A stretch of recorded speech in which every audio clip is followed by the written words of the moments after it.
Guys, gawa tayo ng siroy na saging. Ito'y saging na hilaw, tapos hiwa-iwain mo lang.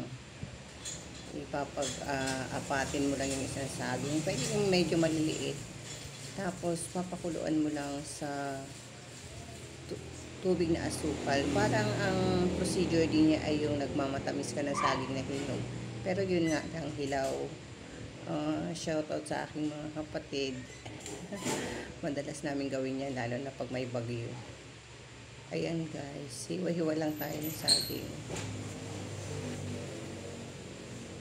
Kabidyo ko dyan yung aking anak, kaya ito voice over muna ako. Ayan.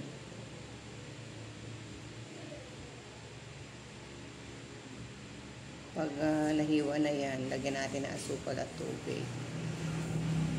Ayan guys. Paborito namin ito nung maliliit pa kami. Galing kasi itong video na to sa aking anak. Siya nag-video habang kausap ko pero walang sounds. Kaya ayan, nag-voice over tuloy ako. Ayan. Hindi ko alam kung until ayan. Basta hiwa-hiwa lang ng maliliit.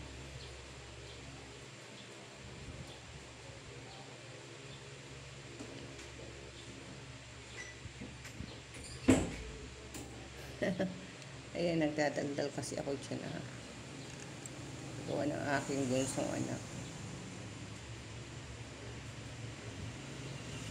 Ayan guys, patapos na rin yan. Isang piling lang naman po yung minatamis ko na saging para sa almusal. Nagkikrave kasi ako yan kahapon pa. Yung aking anak na panganay, gusto din niya, kaso nga lang tinatamad pa ako magluto. Ngayon ako nakaisip magluto. Ayan. Crave guys. Luto na ating siroy. Ito ay hilaw na saging. Tapos minatamis.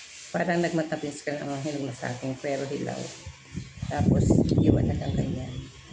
Yung iba kasi sa amin nilalagyan nila ng gata kasi pero gusto namin sugar. Yan. Yung coffee ko na pandesal. Yan.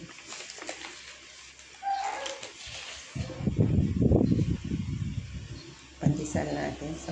Medyo mainit pa kasi saging. Pero masarap siya.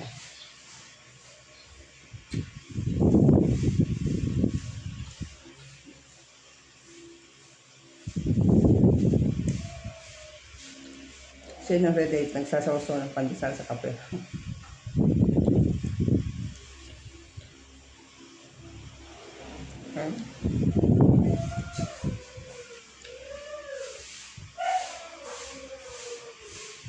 Ang galing na sa pizza.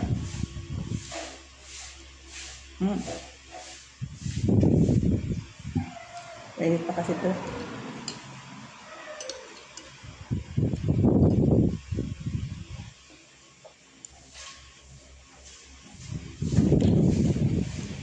Sarap. Namiss ko yung kabataan namin. Lalo na pag ganito na may bagyo. Nako. Sarap.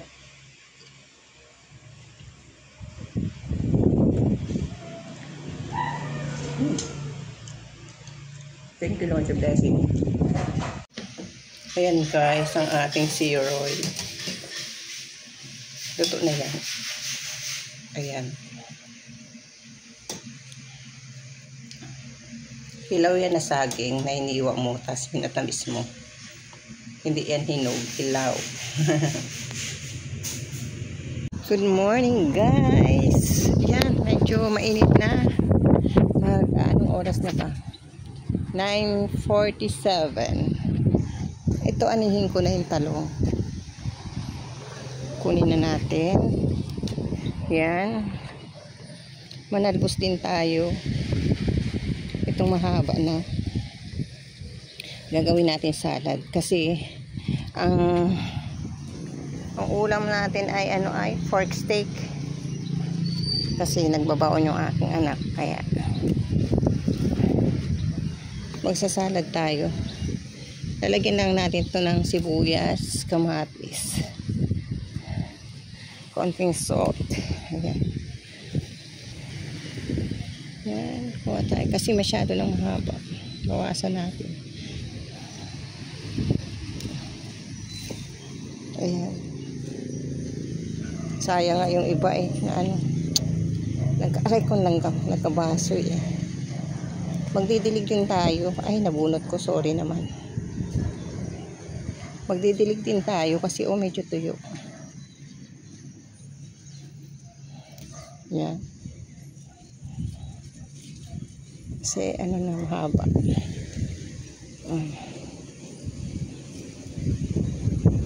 Kung hindi sana nagkaano yung aking mga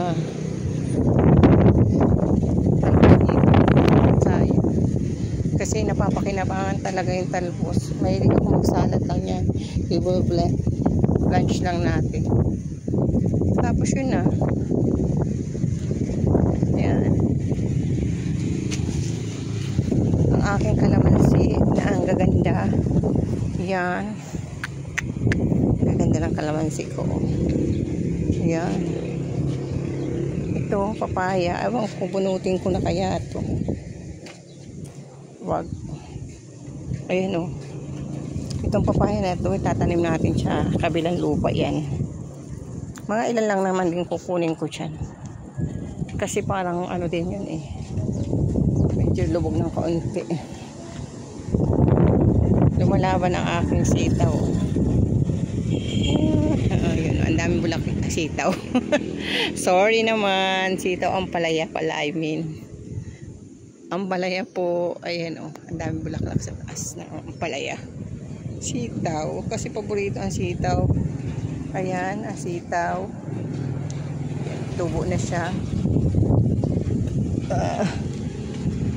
Magbibilig din tayo, guys. Ayan.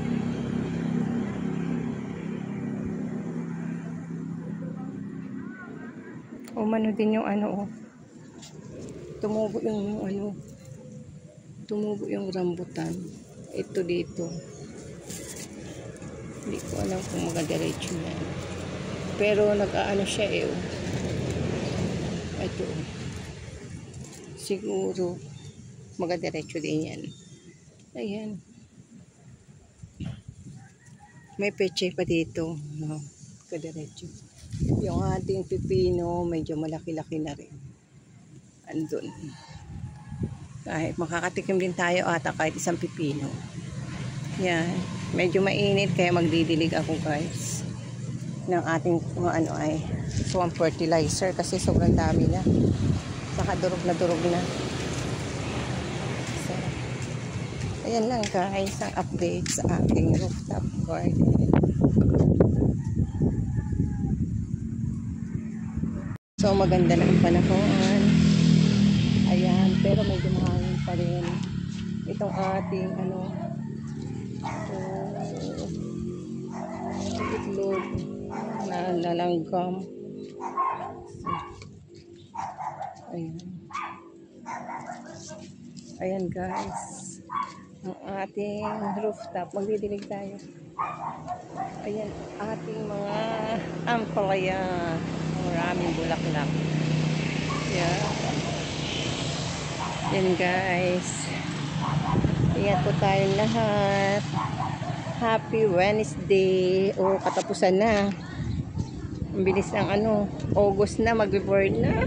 Ay, Diyos ko, Lord. Thank you. Thank you, Lord. 6 na buwan na hindi nakakasakit. Thank you, Lord. Bye.